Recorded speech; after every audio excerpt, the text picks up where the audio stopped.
If I told you there's a way to build long-term wealth without stressing about timing the market, and you don't even need to start with a lot of money. Hello my colleagues, welcome back to the channel, and if you are new here, you are absolutely welcome as well. In this video, I'm going to show you a strategy I personally use and a lot of top investors across the world use, called dollar cost averaging, or DCA. It's simple, powerful, and it works whether you are investing in Nigerian stocks, US stocks, ETFs, or even crypto. Before we jump in, please take a brief moment to smash the like button so YouTube pushes this video to more people so that they can also learn. Also subscribe to the channel if you haven't already, and please do share the video and leave a comment if you find it insightful. And without much talk, let's jump right into the video. Let's go. Dollar cost averaging simply means choosing a fixed amount like 5,000 naira or $20 and investing it consistently every week or every month, no matter if the market is up or down. You're not trying to buy at the lowest price, you're not waiting for the perfect time. You just stay consistent like clockwork. Think of it like buying foodstuffs. Sometimes rice is cheap, sometimes it's expensive, but you still buy it every month because you need it, right? That's the same idea here. Let's say I decide to invest 20,000 naira into Zenith Bank on the 5th of every month, whether the price is up or down. Over time, I'll end up buying at different prices, right? And that helps me to average out the cost. Now, I know you might still be confused thinking, how exactly does that average out? You might be confused with the term averaged out, and how does it actually benefit you? Don't worry, let's jump into my Excel sheet, so I'll break it down for you so that you can understand it better. Jumping into our Excel sheet, let's assume you want to invest in Zenith Bank. You have done your fundamental analysis, you have done all your analysis, and you see Zenith Bank has a very solid company that you're willing to hold for maybe a year, 2, 3 plus years, right? And you don't want to start, putting in a whole lump sum into the stock. You understand that prices fluctuate during the year, and when you put in your lump sum probably in January, and in February you see the share price of Zenith Bank drop, maybe you bought at 30 naira, it dropped to 20 naira, you will not be happy, right? Because you are putting all your whole money into the stock, right? Now think of it like this: you have 600,000 naira to invest in Zenith Bank for 2026, right? And just to save yourself the stress of feeling sad when the share price drops, you decide to just be putting in a little bit of money at fixed rates every time in Zenith Bank. Probably it could be 50,000 naira, because when you spread the 50,000 naira in 12 months, you have been able to deploy a full 600,000 naira capital, investment capital. So in January, we assume that Zenith Bank is trading at 30 naira per share, and we put in our 50,000 naira investment, and then we're able to buy um, at yeah, we're able to buy. For you to know the number of shares you buy, but you just divide the amount of money you invested by the price, right? So 50,000 naira divided by your 30 naira per share, it means that you're able to secure 1,667 shares when you made that investment. Then in February, the price of Zenith Bank drops to 20 naira per share. 20 naira. And then you put in your 50,000 naira usual investment, and then you're able to secure 2,500 shares. And then in March again, it was stable. It did not necessarily fluctuate much. It was still at 20 naira per share. You now put in your usual 50,000 naira investments, right? And then you're able to secure 2,500 shares. Then in April, Zenith Bank, let's assume that they did well and people started seeing the potential, and they started rushing to buy Zenith Bank, and the price appreciated to 25 naira per share for the second quarter of the year. So 25 naira, put in your usual 50,000 naira. Let's just spread out 50,000 naira across the full year. Now in May, the price rose to 30 naira per share, 59,000 naira investment. Then in June, it was stable again, because this is we are in the second half, quarter, and almost entering the second half, and it's still stable. And then in their first half, they did very, very well. They surpassed their previous year first half, and people started pricing Zenith Bank at a little bit of a higher price, and let's say they started pricing it at 35 naira per share, right? So with your 50,000 naira investment, you're able to buy 1,429 shares. In August, it was relatively stable, no much fluctuation, and until October. Then in November, the price fell a little bit, to like 25 naira per share, right? And then finally in December, the share price of Zenith Bank, people are expecting solid returns, solid revenue, solid profit, and all that stuff, right? And Zenith Bank was able to smash all that, and the share price maybe rose to, let's say, 40 naira, or let's say 35 naira per share. Let's say 35 naira per share, and you're able to buy 1,429 naira worth of Zenith Bank shares. So because of you're a value investor, you understand that even if the price of Zenith Bank is low, even if it is high, it is a stock that has solid fundamentals. So you are not shaking. And even when it's falling in price, you are happy because you can even buy better or more shares, right? And then during the total year, you can see that you're able to deploy your full 600,000 naira investment capital, and the total shares you bought at the end of the year was 21,143 shares, and the average cost per share was 28 naira. Now, let's assume you had put in that whole 600k in January. The average cost would have probably been 30 naira. But because of you are patient and you are looking to buy it at, you knew that it could come down, it could go up, you are not really scared. So you're able to buy it at this sweet price of 28 naira.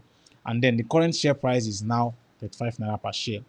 Now, because of your patience, you're able to make more money because you bought at an average of 28 naira and not 30 naira. And when it was now trading at 35 naira, your profit was now up by 140,000 naira because you invested 600k for the year, and then the total money your total return was now 740,000 naira. So you added 140,000 naira to your profit, or yeah, as profit to your capital, right? Now let's assume for instance that you put in the whole full 1 million naira into Zenith Bank in let's assume you put in the full 600,000 naira to Zenith Bank in January. Let's just assume that for a moment, 600k, right?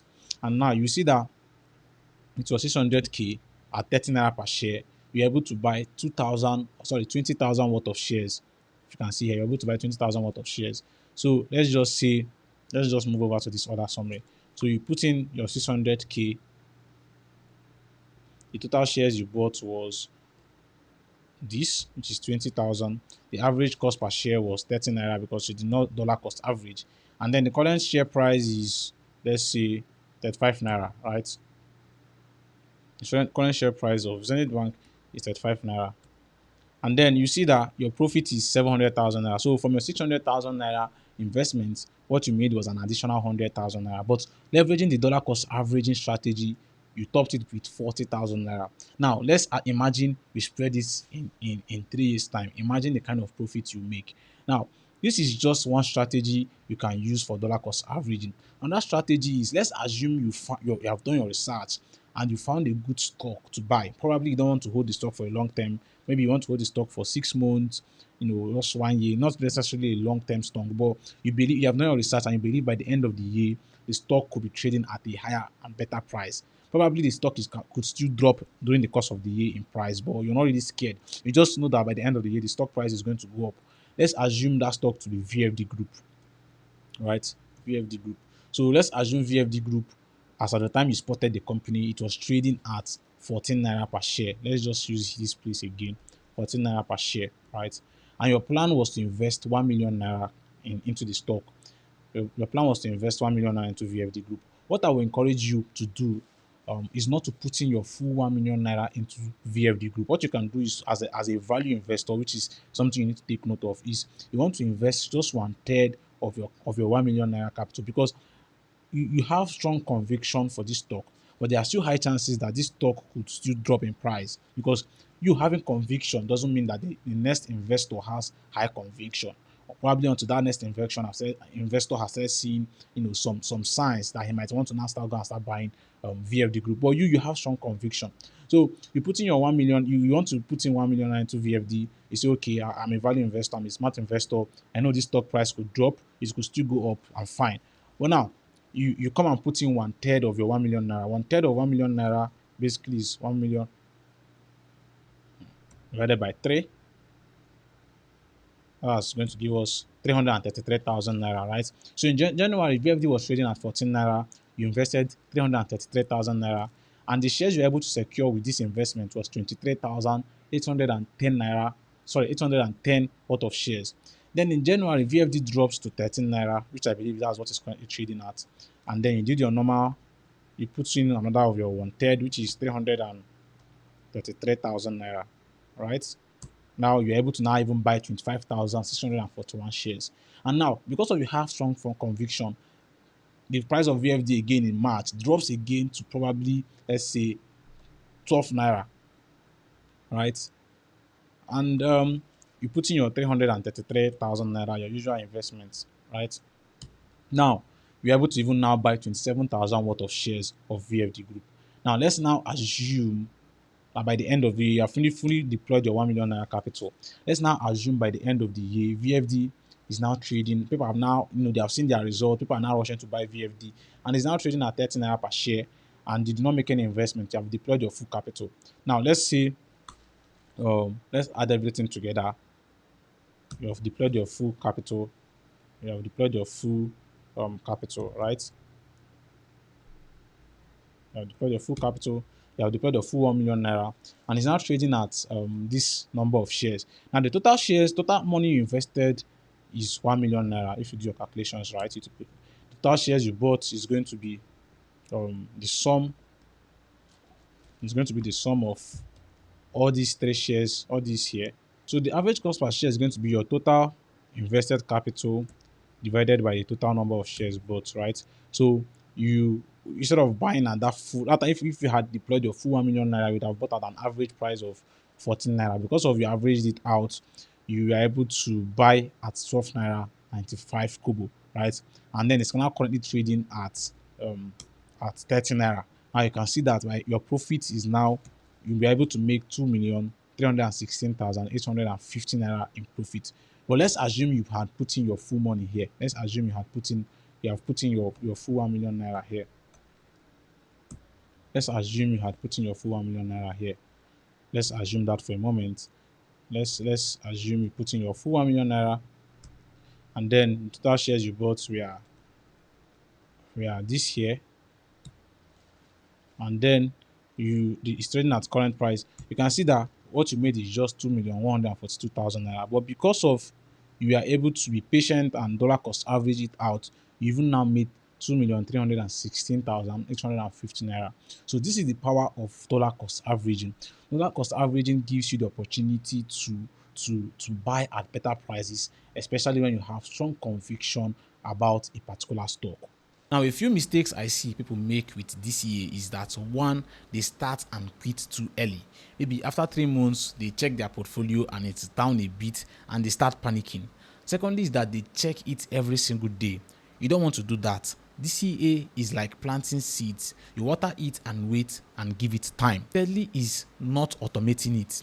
If you forget, you break the consistency. So you want to use reminders or auto debit if possible. And lastly is that people DCA into just anything. You don't want to invest in random stocks or coins without researching. You want to pick assets with long-term fundamentals. Now, if I was in your shoes and ready to start today, here is exactly what I would do. I'll start small, even if it's just 5,000 naira or $10 a month, it's fine. Secondly is to pick 1 to 3 investments that I believe in. It could be Zenith Bank, VFD Group, it could be even ETFs like VOO or even Bitcoin. Whatever you understand and trust, you want to pick it as the asset class you want to do your dollar cost averaging in. Then you want to also set a reminder, or better still, automate it. Then use a simple tracker, Google Sheets, Notion, even pen and paper to stay motivated. Now, tracker aside, as you earn more, you can increase the amount you are using to DCA. But the key here is starting. And there you have it, guys. This is the same strategy top investors use to quietly build wealth over time. I really hope you found this video insightful. If you did, please like the video so more people can see it. Leave a comment, even if it's just a thank you. It actually helps to keep me motivated to keep making videos like this. And of course, subscribe if you haven't already. Feel free to share this video with someone who's been scared of investing or doesn't know where to start. There's a link in the pinned comment and in the description you find to join my WhatsApp channel. All of them are in the pinned comments and description. And until next time, my colleagues, they will.